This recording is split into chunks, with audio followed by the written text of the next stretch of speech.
तो प्यारे बच्चों, आज हम लोग दो बिंदुओं पर बात करेंगे। दोनों बिंदु क्या हैं? कूलाम के नियम का सदिश स्वरूप और दूसरा जो हमारा बिंदु है कूलाम के नियम के सदिश स्वरूप का महत्व। तो दोनों बिंदु हम देखेंगे। सबसे पहला हमारा रहेगा कूलाम के नियम का सदिश स्वरूप क्या होता है। कूलाम के नियम के सदिश स्वरूप को समझने के लिए हमें समझना होगा, मान लेते हैं सबसे पहले हमारे पास दो आवेश हैं। मान लेते हैं दोनों आवेश Q1 और Q2 हैं। ये दोनों आवेश जो Q1 और Q2 हैं एक दूसरे से स्मॉल r दूरी पर रखे हैं। इनकी खासियत क्या होनी चाहिए कि ये दोनों या तो दोनों पॉजिटिव होनी चाहिए, मतलब सेम चिन्ह के हों, या तो दोनों नेगेटिव होनी चाहिए। अब हम इसके बाद में मान लेते हैं कि जो हमारा आवेश Q1 है, इस Q1 के कारण Q2 पर लगने वाला जो बल है वो F21 है और Q2 के कारण Q1 पर लगने वाला जो बल है वो F12 है। ठीक, तो इस चीज को पहले हम कहते हैं, माना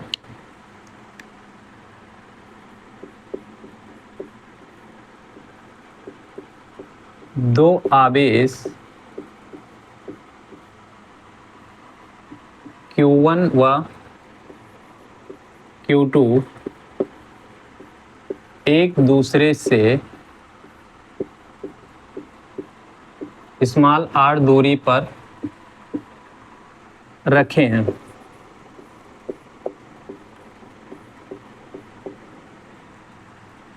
दोनों आवेश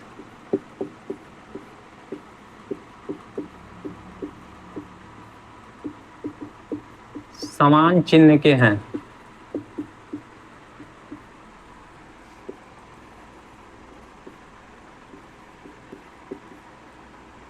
फिर क्या कहते हैं, माना Q1 आवेश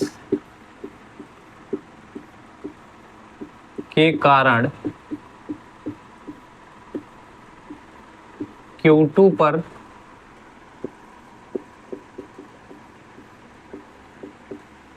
लगने वाला बल F21, वेक्टर F21। वेक्टर इसलिए लगा रहे हैं, मतलब सदिश इसलिए लगा रहे हैं ताकि हम दिशा को भी बता सकें। ठीक, अब देखो इसके परिमाण की जब बात करते हैं, हम लोग अभी तक ये देखते आए हैं कि F इक्वल टू क्या होता है, कूलाम के नियम से 1/4πε0 Q1 Q2 अपान r²। ठीक, तो ये हमारा केवल परिमाण, बल का परिमाण बताता है, यानी यहाँ पर हम वेक्टर नहीं लगाते हैं कभी भी। लेकिन अगर हम जब इधर वेक्टर लगाएंगे तो चूंकि एक क्वांटिटी हमारा वेक्टर क्वांटिटी यानी सदिश राशि होगा, तो दूसरी जो तरफ राशि है वह भी सदिश राशि होनी चाहिए। ठीक, तो इस चीज का हम यहाँ पर ध्यान रखेंगे। तो हम कहेंगे तब F21 इसका जो वैल्यू होगा, इसका मान होगा, हो जाएगा 1/4πε0 Q1 Q2 अपान r²। लेकिन अभी तो ये केवल हमारा परिमाण हुआ है, अभी ये दिशा नहीं हुई है। इसमें दिशा हम डालेंगे तो दिशा कैसे, हम कह रहे हैं Q1 से Q2 की तरफ लगने वाला बल है ना। देखो दोनों बल जो जब समान चिन्ह यहाँ पर रहेगा तो समान चिन्ह होने के कारण इन पर जो लगने वाला बल होगा वो प्रतिकर्षण होगा, प्रतिकर्षण बल होगा। यानी ये Q1 आवेश Q2 को दूर धकेलेगा और Q2 आवेश Q1 को भी दूर धकेलेगा। ठीक, तो हम Q1 पर लगने वाले बल को Q2 पर लगने वाले बल को शो करते हैं। तो ये हमारा कुछ इस तरह से होगा, इस डायरेक्शन में होगा, और जो Q2 के कारण लगने वाला बल होगा वो हमारा बल इस डायरेक्शन में होगा। इसको हम ये वेक्टर क्वांटिटी है, दोनों सदिश राशियां, हमने इसको तरह दिखा दिया। और देखो यहाँ पर चूंकि हमने ये बल को क्या किया है, कहा है Q1 के कारण Q2 पर लगने वाला बल, तो यहाँ पे हम कह देते हैं 21, मतलब Q2 पर लगने यानी F2 Q2 पर लगने वाला बल Q1 के कारण, यानी Q2, पहले ये देखो यहाँ पे यही चीज कंफ्यूजन होता है, 2 पर लगने वाला बल किसके कारण, 1 के कारण। तो F21, वेक्टर F21 हमने यहाँ पे इसको कहा है। यहाँ पर क्या है, Q2 के कारण लगने वाला Q1 पर बल, तो हम यहाँ पे पहले क्या करेंगे, Q1 पर बल लग रहा है, किसके कारण, Q2 के कारण, तो इस चीज़ को हम ध्यान रखेंगे। अच्छा अब देखो यहाँ पर हमने बल की दिशा को तो दिखा दिया कि बल किस दिशा में लग रहा है, लेकिन हमारा जो ये R है, R एक स्थित सदिश वेक्टर है, यहाँ पर स्थित सदिश है या आप कह सकते हैं हाँ स्थित सदिश वेक्टर है। तो ये सदिश राशि है, लेकिन यहाँ पर हमने केवल इसका परिमाण लिखा हुआ है। अब अगर हम ये कहते हैं कि Q1 के कारण या Q1 से Q2 की तरफ जो हमारा स्थित सदिश है उसको हम मान लेते हैं कि R Q1 से Q2 की तरफ, तो 1 2 हो जाए ये यूनिट वेक्टर है ना, एकांक सदिश, और उसके बाद में Q2 से Q1 की तरफ, तो ये हमारे पास हो जाए 21 इस तरह से। तो अब देखिए हमारे पास परिमाण भी आ चुका है और दिशा भी आ चुकी है। अब हमने क्या कहा कि F21 जो है सदिश हमारा 21 है, इसमें हम दिशा भी लगाएंगे, तो दिशा हमारा क्या हो जाएगा, दिशा हमारा हो जाएगा Q1 के कारण Q2 पर लगने वाला बल, तो ये है हमारा F21। डायरेक्शन हमारी ये हो जाएगी क्योंकि इसी के डायरेक्शन के जैसा ये वाला भी डायरेक्शन है, तो ये वाला डायरेक्शन इस बल का जो डायरेक्शन होगा इसी के डायरेक्शन से होगा, इसी की दिशा में होगा, तो यानी हम यही वाला यहाँ पर एकांक सदिश लेंगे। तो हम यहाँ पे क्या लिखेंगे, R12 यूनिट वेक्टर, ठीक है ना, R12 कैप, इसको हम कह देते हैं समीकरण 1। तथा Q2 आवेश के कारण Q1 पर लगने वाला बल, Q1 पर लगने वाला बल क्या हो जाएगा, इसको हम कह देते हैं किसके कारण, Q1 पर लगने वाला बल ना, तो Q1 पर 1 यहाँ पर पहले होगा और Q2 के कारण तो 2 बाद में लिखेंगे और ये हम ऐसे लगाएंगे। ठीक, लिखेंगे इसका परिमाण पहले 1/4 पाई एप्सिलॉन नॉट Q1 Q2 अपान R², ये परिमाण हो गया। दिशा इसमें होनी चाहिए, तो Q1 के कारण यहाँ पर Q2 के कारण Q1 पर लगने वाला बल, Q2 के कारण Q1 पर लगने वाला बल, और इस पर इसका जो एकांक सदिश हो जाएगा है ना, एकांक सदिश हो जाएगा वो हमारा R21 कैप हो जाएगा। यहाँ पे हम कैप लगा देते हैं R21 कैप, तो यहाँ पे हम लिखेंगे R21 कैप। ठीक, इसको कह देते हैं समीकरण 2। अब फिर हम क्या कहेंगे कि समीकरण 1 और 2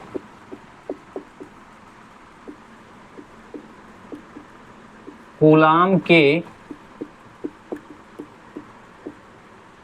नियम का सदिश रूप है। 1 और 2 ही हमारा जो समीकरण 1 है, समीकरण 2 है, ये कूलाम के नियम का सदिश रूप है। अगर आपसे सवाल में पूछा जाता है कि कूलाम के नियम का सदिश रूप लिखिए, तो आप इस तरह से इसको राइट करेंगे। ठीक, इसी चीज को हम और एक रूप में व्यक्त कर सकते हैं, उसको हम कैसे कहेंगे, उपरोक्त समीकरण को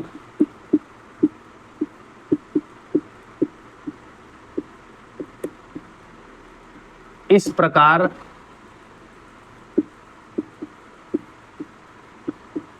भी व्यक्त कर सकते हैं।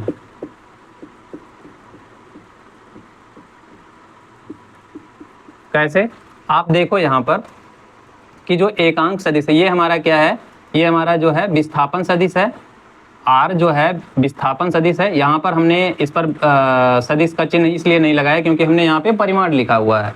तो अगर हम इसकी बात करें, है ना, यानी अगर हम कह रहे हैं यूनिट वेक्टर यानी एकांक सदिश 12, तो हम इसको इस तरह से भी लिख सकते हैं R12 और परिमाण R12। इस तरह से भी हम लिख सकते हैं कि वेक्टर R12 का परिमाण, एकांक सदिश के लिए ये सूत्र हमारे पास होता है।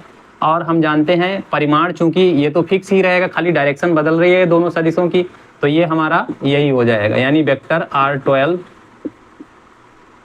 यहाँ पर हम स्मॉल r लिख सकते हैं क्योंकि परिमाण यही होगा, r ही यही परिमाण होगा। चाहे आप वेक्टर R12 का परिमाण देखो, चाहे आप R21 वेक्टर R21 का R21 का परिमाण देखो, दोनों ही स्थितियों में वही रहेगा। तथा R21 अगर हम देखें तो ये हमारे पास क्या हो जाएगा, R21 वेक्टर अपान इसका परिमाण 21 इक्वल टू हो जाएगा वेक्टर R21 अपान R। ठीक, अब अगर ये दोनों चीज़ें जहाँ पे हमारा एकांक सदिश यानी R12 कैप लिखा हुआ है, R21 कैप लिखा हुआ है, उसकी जगह पे हम वेक्टर R12 और अपान R और वेक्टर R21 अपान R लिख सकते हैं। तब हम कहेंगे समीकरण 1 और 2 से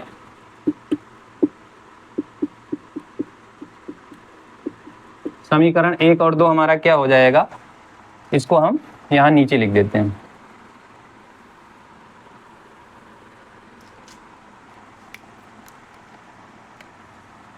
F vector F21 1 upon 4 pi epsilon nought Q1 Q2 upon R cube. R cube कैसे, R स्क्वायर तो पहले से है और एक R यहाँ से आएगा जब हम इस वैल्यू को यहाँ पे पुट करेंगे, और यहाँ पे क्या आ जाएगा, R कैप हट करके क्या आ जाएगा, R12 वेक्टर फॉर्म में इस तरह से आ जाएगा। तथा दूसरा हमारा क्या हो जाएगा, F21 1 upon 4 pi epsilon nought Q1 Q2 upon R square, और यहाँ R स्क्वायर की जगह पे क्या होगा, R क्यूब हो जाएगा, और ये हमारा हो जाएगा 12 अपान नहीं, क्योंकि यहाँ पे हमने R को लिख लिया है पहले से। तो ये हमारा जो नया समीकरण बन जाएगा, मतलब कूलाम के नियम का सदिश रूप, तो ये हमारे पास यही काम खत्म हो गया। लेकिन इसी समीकरण को हम, यानी यह कूलाम के नियम के सदिश रूप को हम और एक प्रकार से व्यक्त कर सकते हैं, उसको भी हमने आपको ये दिखा दिया। आपको ये फार्मूला और ये फार्मूला, मेन तो यही है, दोनों चीज़ें आपको ध्यान रखनी है।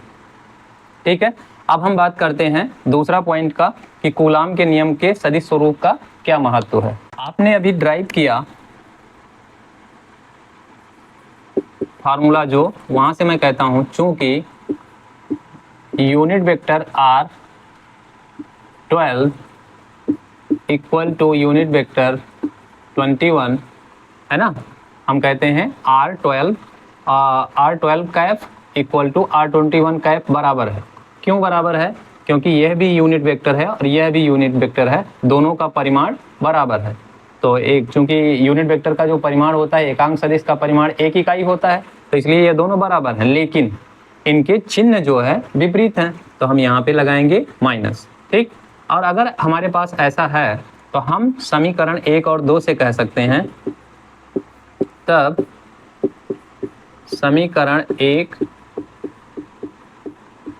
और 2 से जो हमारा बल है, बल हमारा क्या हो जाएगा, vector F21 equal to minus vector F12। आप कहेंगे ये कैसे आ गया, तो यह जान लीजिए कि हमारे पास था सूत्र, जो था अभी हमने निकाला था F12, वो हमारे पास था 1 upon 4 pi epsilon nought Q1 Q2 upon R square unit vector 21 R cap, ये हमारे पास था। दूसरा था F21 equal to 1 upon 4 pi epsilon nought Q1 Q2 upon R square R12 cap, ये हमारे पास था। अब देखो, अगर यहाँ पे 12 की जगह पे हम इन दोनों के आपस में वैल्यू चेंज कर दें, जैसे हम यहाँ पे R12 जहाँ लिखा है वहाँ पे लिख सकते हैं माइनस R21, तो यह जो क्वांटिटी होगी, यह इस पूरे की जगह पे हम इसको इस तरह से भी लिख सकते हैं, 1 upon 4 pi epsilon nought Q1 Q2 upon R square, साथ में 21 की जगह पे हम लिख देंगे -12। तो अगर हम -12 यहाँ पर लिख देते हैं तो माइनस हमारा इधर आ जाएगा, और ये क्या हो जाएगा, 12 हो जाएगा, यहाँ पे R कैप 12 कैप। ठीक, तो ये 12 हो गया। अब आप अगर इस चीज़ को ध्यान से देखो, इस माइनस को छोड़ करके बाकी सारा अगर ध्यान से आप देखो, तो वो क्या लिखा है, F21 लिखा हुआ है। तो यानी फाइनली आप कह सकते हो कि इसकी जगह पे हम F21 रख सकते हैं, तो हमें क्या मिल जाएगा, F12 equal to minus F21, या F21 equal to minus F12। तो इस तरह से हमारे पास ये रिजल्ट आ गया। ठीक, अभी रिजल्ट तो हमारे पास आ गया, लेकिन ये रिजल्ट क्या बताता है कि जो दोनों आवेश हमने रखे थे, दोनों आवेश मतलब Q1 और Q2 जो हमने दोनों आवेश रखे थे, वो दोनों आवेश एक दूसरे पर बराबर और विपरीत बल लगाते हैं। यह जितना बल इस पर लगाता है, Q1 जितना बल Q2 पर लगाता है, Q2 परिमाण में Q2 भी उतना बल Q1 पर लगाता है, बस दोनों की दिशाएं विपरीत होती हैं। यानी हम कह सकते हैं, अतः स्पष्ट है कि कूलाम का नियम, कूलाम के नियम का सदिश रूप या सदिश स्वरूप न्यूटन के तृतीय नियम का पालन करता है।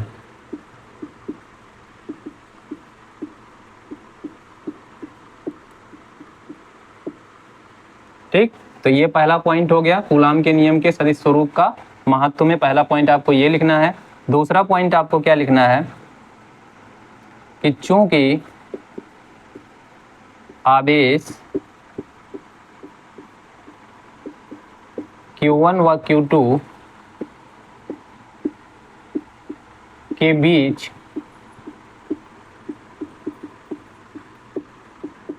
लगने वाला बल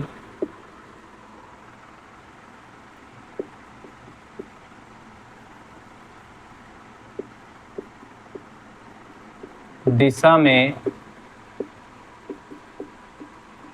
विपरीत है, अतः ये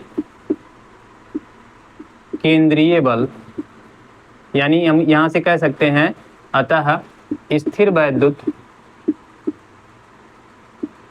वैद्युत बल केंद्रीय बल होते हैं।